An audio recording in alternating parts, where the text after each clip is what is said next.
So today's topic is something that's really intriguing. How can the wives of CEOs and big corporations contribute to society, especially in ways that go beyond traditional roles?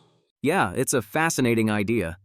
We often see these women in the background supporting their husband's success. But what if they could play a bigger role in society, specifically in intellectual and social movements? Right. And we're not talking about them jumping into businesses just to make money. We're talking about something much deeper: intellectual contributions, creating real changes in society. What do you think would be the ideal role for these women? I believe that the wives of these CEOs should look at ways they can use their resources to support meaningful projects, specifically welfare enterprises. The traditional idea of women just using their fortune to start businesses may not be the solution. It's more about helping people, particularly those who are isolated or marginalized. That's an interesting point. So these women should focus on projects that help others rather than just creating profitable businesses. But how do you see them getting involved in something like this? Well, they could fund and support intellectual women, elite women who are educated and have the skills to build new welfare paradigms. These women would be responsible for researching and developing projects that tackle societal problems. Essentially, they're combining intellect with a sense of compassion. That's where the real challenge lies, doesn't it? These women have been sheltered in a sense, and now they need to start thinking beyond their comfortable circles. But with the right education, and by focusing on these larger, meaningful projects, they could become incredibly influential. Absolutely. These women would be more than just financial backers.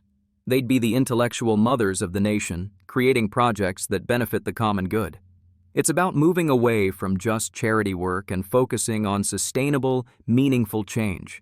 It's almost like a responsibility. They can be seen as figures who bridge the gap between wealth and social good. But there's a crucial distinction here. These women shouldn't just be trying to prove their worth through business ventures. It's not about personal gain. It's about helping others in a real, impactful way.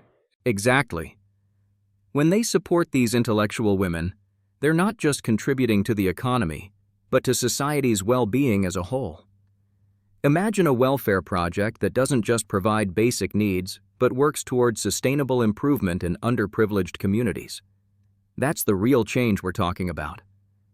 And then, once these projects are successful here, there's potential for them to spread globally. The idea is for Korea to become a model for welfare reform, and these women could play a leading role in that shift. It's not just about improving the nation, it's about setting an example for the world.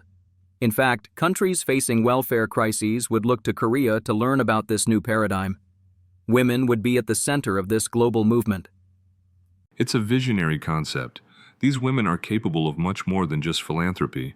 They could lead the charge in creating an entirely new approach to welfare. If they can demonstrate success in one community, it could spark a global revolution. And the beauty of it is that it's not just about charity, it's about education, compassion, and sustainable solutions. Women are naturally gifted in teaching and communication. This could be their moment to step into the spotlight and lead, not just in the home, but in the world.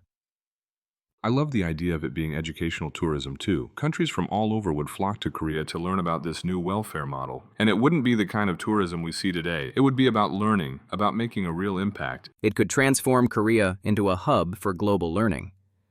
These women, guiding both their own people and the world, would show that leadership isn't just about wealth.